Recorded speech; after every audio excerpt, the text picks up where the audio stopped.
be a bit small, but it's all good. What's happening, man? All good, thanks to yourself. Yeah, just surviving, bro. Yeah. How's the lockdown treating you, man? It's not bad, I'm still pushing, still training, learning a few new things about myself. So I'm actually enjoying it. I just hope they don't push it. After I think they gave 2 more weeks left. I just hope they don't extend the days more. Yeah, you and the rest of the world, dude. We're kind of hoping Yeah, 1st of May, yeah, 1st of May, we can kind of get back to life, I guess. I hope so. Just surviving, doing what you can. Eh? Yeah, just surviving, yeah. I saw you punching a backpack the other day. That was one of the more unique ones I've seen. Yeah, I had no choice, you have to make a way, if you're Yeah, hungry, you have to make a way. You can't just there's a lot of people who are supposed to be taking advantage of this lockdown because, while others are resting, you're supposed to be working, you know what I mean? So sure. I decided, there's a lot of fighters out there who's just chilling, picking up weight, losing a lot of their skills and stuff like that. So I'm taking advantage of this situation, I'm still putting in the work. Once this whole thing finish, if they call me, I'm ready. Okay. Um, so I guess, bro, this is one of the things we wanted to talk about. I mean, the last time we saw you in action, I think was the first card of 2019. Am I right? It was about March Yeah, 2019. yeah, on March, yeah. We saw Graham getting quite upset, trying to tell you something about management or people that were Yeah, representing you, and then it was yeah, radio silence, and then there was talks of you having a fight now recently, and then you said your opponent pulled out, and then there was all sorts yeah. of. So just give us a rundown of what's been happening, man. My last fight was very tough. I don't know. In a way, I say everything that happened was meant to be because it also, it made me grow up so much more as a fighter, and it made me. It took me to a dark place where I know next time I'm in a fight, I'm not going there to play around. I'm just going there to dominate because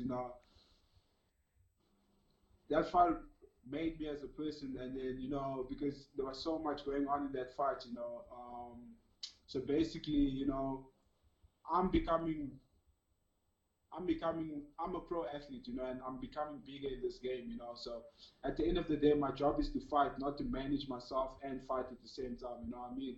So I decided to get up with the management team to sign under them so that I know whenever there's problems and if looking for sponsors, it's their job to be looking for sponsors.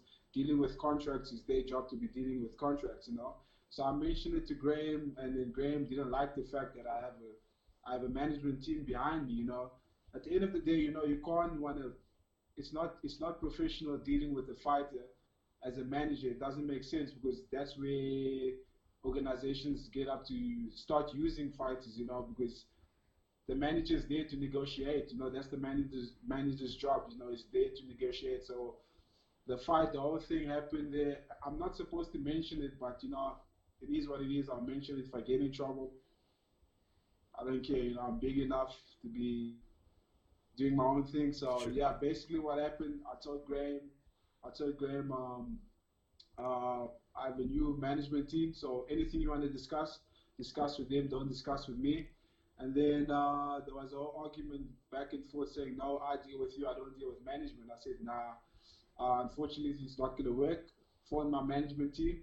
They told me to switch on my phone. I don't have to deal with anything, which I was going to deal with the management, but I just didn't like the way the secretary treated me in a way because it all started with the way they booked me a flight to fly for the awards, Yep. and I didn't want to fight the award.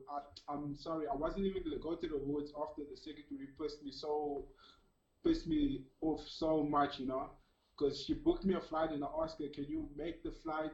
Can I land in Joburg instead of landing in Lanseria Airport? So Oliver Tambo instead of landing in Lanseria Airport. And she told me, no, you can change it yourself. But she's the one who booked the flight. So I said, okay, cool, I'll change it myself. But then the email got to her email, not to my email. And then I didn't know that the flight was changed. I got to the airport and they told me your flight's gone already. And I said, how come?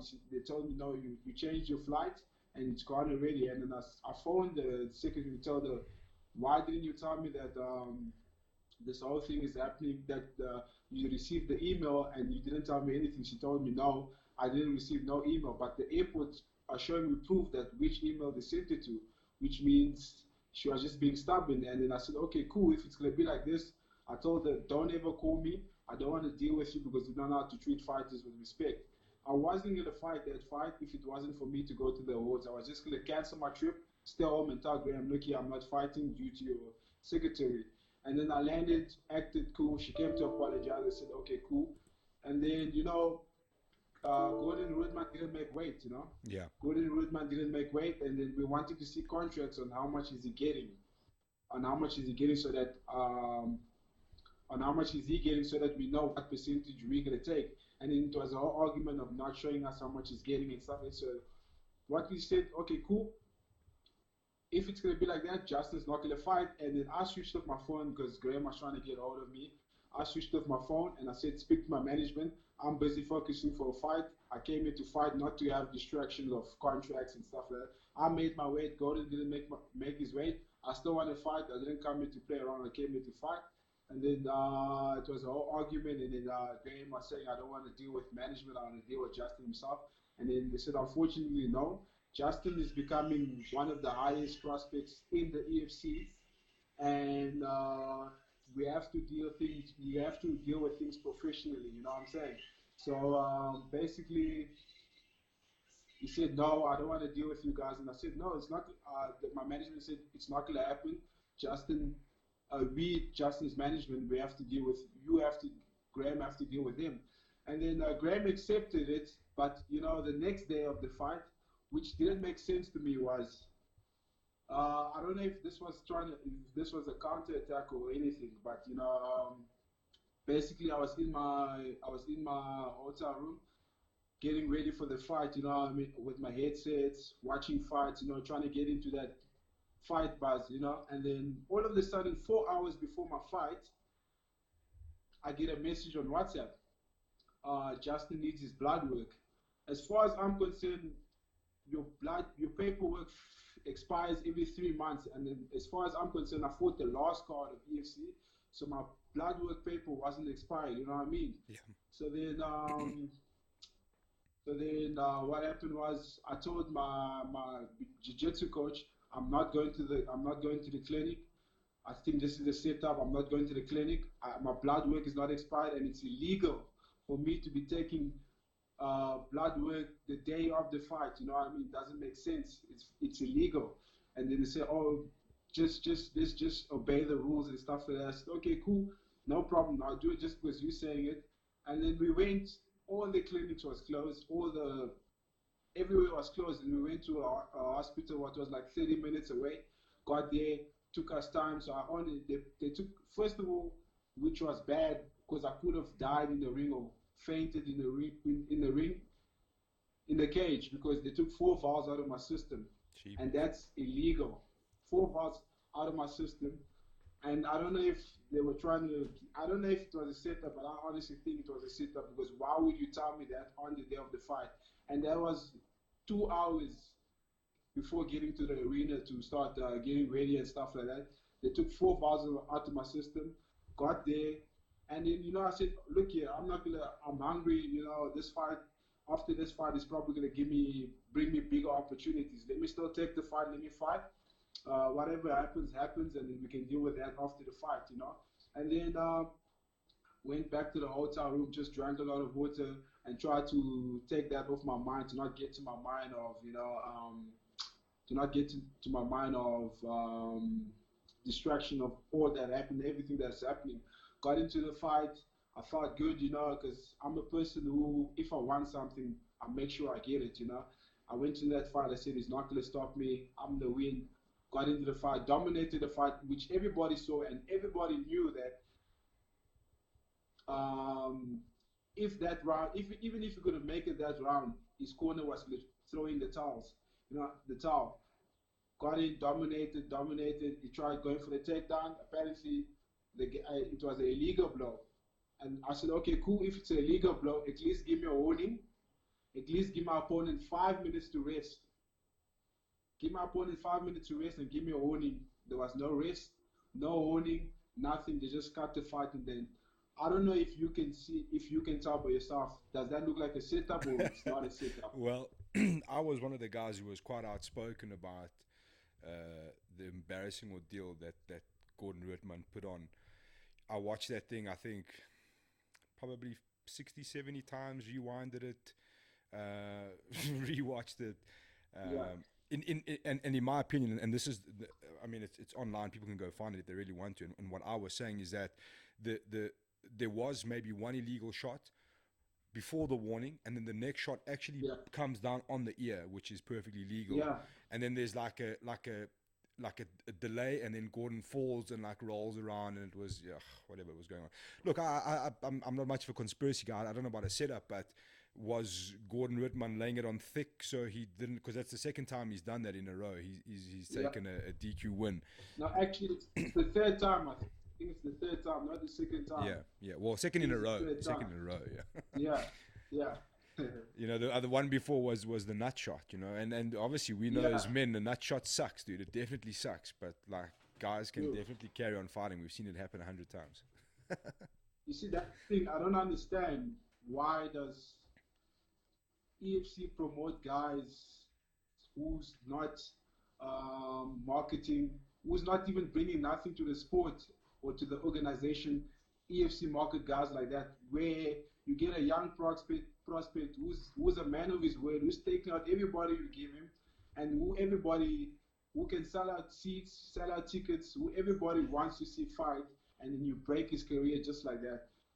Do you think that's fair? I think there's so much stuff happening. It's a good organization, very good for platform, especially in Africa. But the thing is someone doing the right job to be promoting the fighters that should be promoted, or I don't know if you get what I mean, because there's so much people Yeah. there who's supposed to be fighting for titles, supposed to be fighting for number one contenders, but all of a sudden people were just coming out of nowhere. Look at their records. They're fighting for. They are the number one contenders. They're fighting for titles.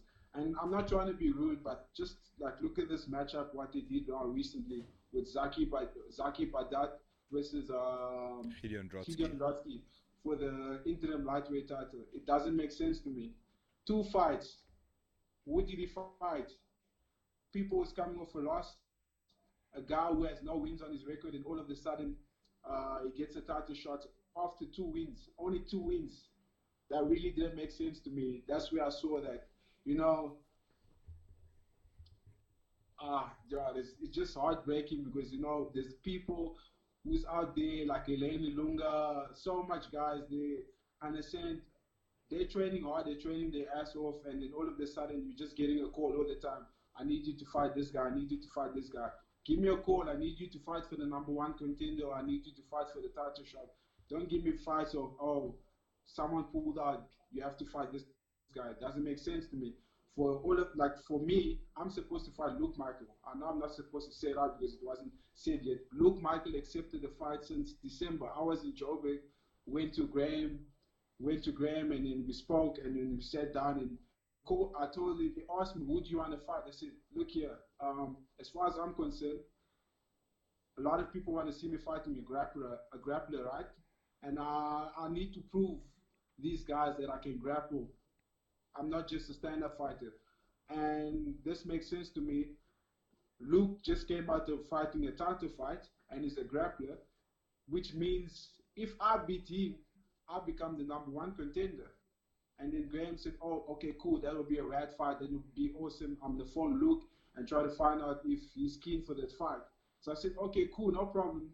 Phone him." And then he called me, said, "Listen here, Luke accepted the fight. Luke accepted the fight December already." I was like, "Wow." My eyes was on Luke. My eyes were on Luke, and I said, "Okay, cool. This is gonna be the fight where I'm ready to wrestle and just show people that I can do everything in this sport. I'm talented and I'm a hardworking guy." And then all of a sudden, he calls me and says, Luke Michael pulled out. And I said, wow. So what's going to happen now? Because as far as I'm concerned, when Conrad Siab and Luke Michael wasn't going well, They just decided to push like Luke. They just decided to push Luke Michael for a title fight, which didn't make sense to me. But now he got to fight for the title, which means he's still in the contention. So which means if I fight him, if I beat him, I'm the number one contender. You know. And then all of a sudden he said he gave me another opponent, and I said okay, cool, give me the opponent. And then he gave me Saxon Delafield, and I said okay, let's get this right. Let's get this. Let's get things straight. You told me if I fight Luke and if I beat him, I get to fight for the title. But now you're telling me if I fight Saxon, it put me in the contention spot, which doesn't make sense because it puts me in the place to like get closer, actually to get closer to the contention spot, which didn't make sense to me. So I said, why would you offer me a fight like that where there's Conrad Siabi and stuff like that? But I said, so you wanted to make Conrad Siabi, and he said, oh, Conrad Siabi can't make weight at a certain time and stuff like that. So I said, okay, cool. Let him fight. Let him make at least 82. I'll take the fight at 82 if you can't make 77. No, I said I'll take the fight at 80 if you can't make 77. He said, okay, cool. Phone Siabi. Siabi said yes.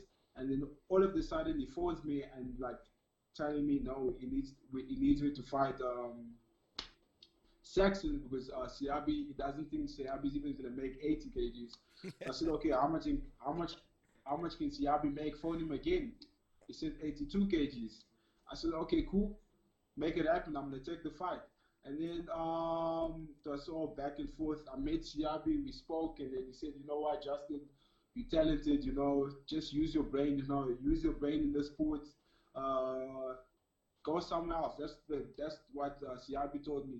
Fight somewhere else, fight in other organizations because yeah, I'm telling you, uh, I forgot what he said, but he just told me like he's not keen to fight me because he looks at me like a young brother and stuff. I said okay, cool, no problem. I respect that, but then again, Luke Michael pulled out.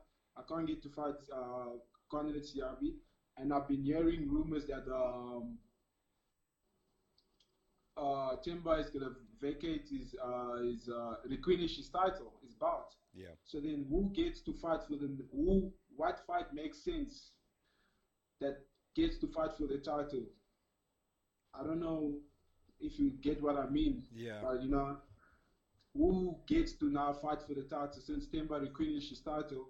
Who's in the welterweight here in South Africa that gets to fight for the title? I obviously think I deserve that shot. And then if you look at it in this way also, if you look at it this way, this fight game is not only about who you are, and it's also about who you attract, who's marketable, who can bring a sold out crowd, who can do this and this and that. And if you check right, I'm young, I'm marketable, and I reach the requirements. And I've been wanting that spot for a long time. I've been accepting fights, but it, it just keeps shutting down. People is pulling out or something is happening. So I honestly think that I deserve a title shot. But if something else happened, then I'm just gonna let it go. Hopefully, try to fix what happened with my last fight. If that can go right, um, try to get. If there's no fights for me in UFC, then Graham must just rather release me and try to get somewhere else because the more I sit down, the more I'm losing it. I can be training, but some fighters. I'm not saying me, but it could be also me. Some fighters, think they have it after sitting off for 2 years, and once they get in the cage, it just feels different in there. So I want to be active. I'd say to myself, I at least want to fight 3 to 4 fights this year. I don't think it's gonna happen. So I want to see what's gonna happen now. Once they announce that Timber relinquished his title, I want to see what's gonna happen now. If it's an unfair choice, I'm just gonna tell Graham, yo, bro, I'm out. Just get me, just sign papers, release me, please. And there's big organizations, guys that's still coming up and accepting fighters like fighters in South Africa like RS. There's Brave. There's big organizations there, and who also, I'm not saying EFC doesn't look after their fighters, but I'm saying there's guys there. Once you fight for your first fight, you're making double the cash. You know what I mean? Even triple the cash. You're making good money, and that's what's motivate fighters. You know, some of us we don't do it for the love of money, but eventually you're gonna have to fight for a purse because of the level that you're in. You know, so I'm just waiting for the decision. If they don't make a good decision, I'm gonna just start going. I come with respect, and I'm really hungry. But if I'm not getting the same respect that I'm giving your organization, just please release me and then leave. Because as far as I'm concerned, there's fighters who's leaving without even permission, if I'm not mistaken. There's guys, but they don't want to say it. I don't think JP Base. I think he was still contracted under the EFC. I don't know what was the deal on them, but he left, and he's not giving a cent to the EFC. So if that's the case, I can do the same thing. You know what I mean? I Yeah. know I'm not supposed to be releasing a lot of stuff, but it is what it is. You know, you have to express yourself in order for people to start respecting you because we put in a lot in the sport. You know, we give 100% in training, everything, and then all of a sudden you get disappointed when you're waiting for a fight. They're giving you a fight that you're not supposed to be fighting for. It just really it doesn't make sense. You know. Yeah, man, I hear you 100%, and it's not a case that's unique to yourself. There's a lot of guys that have been neglected, in terms of getting just the fights, never mind purses and stuff like that. I know a lot of guys are frustrated, and big names like you mentioned, Elaine Ilunga and Aniset, who's done everything that's been asked of him. You know, Yeah. he really deserves a title shot, and instead of giving them an interim title shot, we decided to wait for Joe Cummins, which doesn't make sense because we've been waiting for how long, you know? And we know the problem with Joe Cummins. It's a financial problem, and they've been honest about it. But if then that's the Yeah. case, why leave two guys, one guy inactive who's a massive talent, and then leave another guy away from a title who's really deserved it? Yeah. And I feel the same when it comes to a guy like yourself. There's lots of guys in the list. Zulu Boy, who's now started his own little business because he needs to survive, you know. And this is the Yeah. reality of what's happening, is that guys are having to now make a decision. Do they hopefully have enough, let's say, demographics on their side? They've got age, they've got the skill, they've got the promotion ability to go to another promotion and hopefully get Yeah. signed up? Or do they start looking at an alternate route in terms of a career? You know, it's becoming very, very hard for guys to make a career here Yeah, in the that's what I MMA. say. Like I say, you know, some fighters, I don't blame the organization. I blame the fighters. You know what I mean? Because, for example, look at Anderson Kanyeba. He's very talented, very tough, very very tough. Yeah. But I don't think it should be accepting fights that is not supposed to be taking because he's the number one contender. He's the number one contender. He deserves a title shot, but he just keeps taking fights what doesn't make sense. Eventually, one day, someone that everybody underestimates the saying that Anderson is going to beat this guy, and then what if he loses? And then that drops him down, and then he has to get to that spot again. Yeah. So, you know, I really don't, I don't find it, it doesn't make sense to me where some fighters, so I don't blame the organization sometimes. I blame the fighters. They're the ones who's supposed to be, you know, yeah, I can't take this fight. Telling him I can't take this fight. I want my title shot. I'm not going to fight. I already fought two, and I was already a number one contention. And that's where Graham is going to say, okay, cool. This guy's standing for his rights. He needs a title to fight, so give him the title. Give him the title to fight. And the other thing is what I don't get is EFC is an African organization. It's international, but it's an African organization. Yes, it's good to get international fighters, but don't you think you should be promoting your guys first Yeah. instead of giving the international? Because most of the bars has just been going overseas Yeah. all the time. That's where they're gonna stay for a while. They're You, not you know what coming I mean? back. Yeah. Uh, I I hear you, think, man. It's a crazy time. It's a very crazy time, and it's been, you know, at the end of the day, we my whole position here where I am was exactly this, and it's great to hear you talking, was to give fighters a platform for whatever it is that they want to choose to say. yeah, And at the end of the day, everybody that's involved in the MMA Republic is, I mean, we don't make a cent. We've never made a cent. It's all about being educated fans. We want to see good guys fighting. I mean, you're one of the guys we're always talking about, and it's very frustrating to have someone like yourself and the lanes of the world and Zulu boys and the list goes yeah, on. There's a whole pile of guys. It's very frustrating to have these guys and not see them fight. And then we're dealing with subpar fighters. You know what I mean? My argument is always very simple. If the UFC, for example, claims to have the best fighters in the world, that's what they do. yeah, You might not agree with some of the fight choices, you know what I mean? But true, it's still the best fighters in the world. So true, if you're the EFC and you want to say we are the biggest fight promotion in Africa, then give us the best fighters in Africa. That's all we want to see. And I that's true, understand there's tough times and there's financial issues, and I think the EFC, we got to commend them in terms of business. They've done a great job of that. But and I think Timber sat on here and he said the same thing. He's like, to be honest, most of the time the purse is actually not the issue. Guys will fight for the purses that are on offer and they understand the situation. yeah, But like you're saying, let's get the right fights. If you deserve a title shot, get that title shot. If you if you true, if you and Luke Michael, for example, are supposed to bash it out for number one contender, let's see that fight happen. You know what I mean? Let's start yeah, making. That's what's made MMA great over the years. Is boxing. I mean, we always talk about Floyd and Pacquiao. It went all the way around, and eventually they met, and it was a bit of a snooze fest. And that's where MMA has really made the difference. Is that you're going to see the best fights fight each other. You know what I mean? And that's what we true, want yeah, to see at the end of the day. And that's where it becomes a little bit stressful. We want to see guys, and I mean, for me personally, I didn't think, and like you say, and I think you would have learned that lesson. That's why you're talking about it. I don't think you fighting Gordon Rutman, okay, it was a big name in terms of the industry for you, but it made no yeah, sense, especially at a higher weight class, and then he misses yeah, weight. And I'm sitting there thinking, yeah, like, how do you do that as a fighter? How do you take this young prospect, force him to come up out of his natural weight division, and then you still miss weight, and then you still don't even feel bad about it. You still like that was a bit crazy to me, man. But I understood what was happening, but I hear you, man. It's definitely daunting, and yeah, go with for it. Gordon with Gordon not making weight, I've been in this fight game. I've been bullied around, so I know what it feels, how it feels, whether you're scared or whether you're not scared. So I knew Gordon was scared.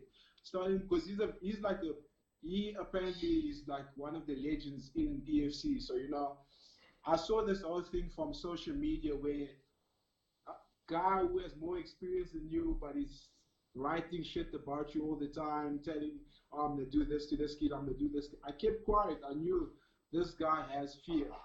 He has fear, and then it doesn't make sense where you used to fight welterweight, but you can't make middleweight. That's where I knew this guy is just scared, Yeah, and I saw it in his eye when I saw it in his eye. I said, okay, cool. Because my game plan in that fight was to break his spirit by playing around, just enjoying myself, stand up, enjoying myself, and then heading to the last round, just shoot for the takedown and finish him there. Because I knew that guy, even if he could make it the first round, his coaches wasn't gonna accept the fight to continue because he was looking unhealthy. I saw by his eyes, everything. He wasn't looking okay. But then what happened with me, if it was someone who doesn't have a strong heart and who someone doesn't want it bad as I wanted, the person was probably gonna give up the sport long time because that was what happened to me. I could just say, yo, enough is enough. I'm no longer gonna do this and stuff like that. I'm no longer gonna fight in this organization or all fight start. I'm not gonna fight MMA anymore. I'm rather gonna go to kickboxing, just do it for fun because what they did to me was so demotivating, and everybody saw it. Even though they raised up Gordon's hand, the whole crowd started booing him because they knew that was a fake victory. You know what I mean? And that's so heartbreaking to see an upcoming fighter who's dominating everyone, who's marketable, who everybody comments on social media, when are we going to see this guy? When are we going to see this guy? To just to to kill his career just like that because I believe there was going to be way bigger stuff after that fight for me. And just killing my career, just doing that, what you did to me after that fight was so unfair.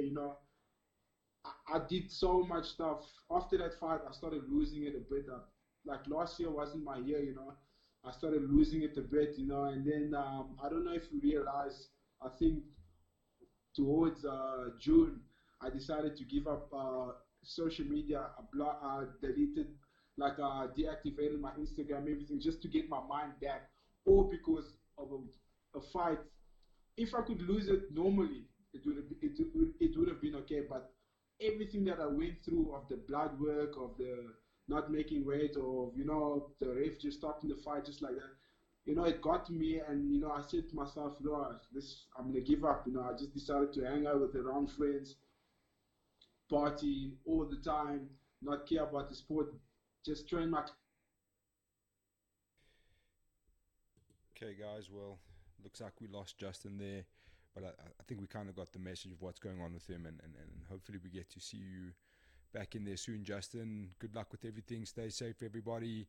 Hope you guys are enjoying the quarantine casts. We're gonna keep them going. We got a couple of guys lined up.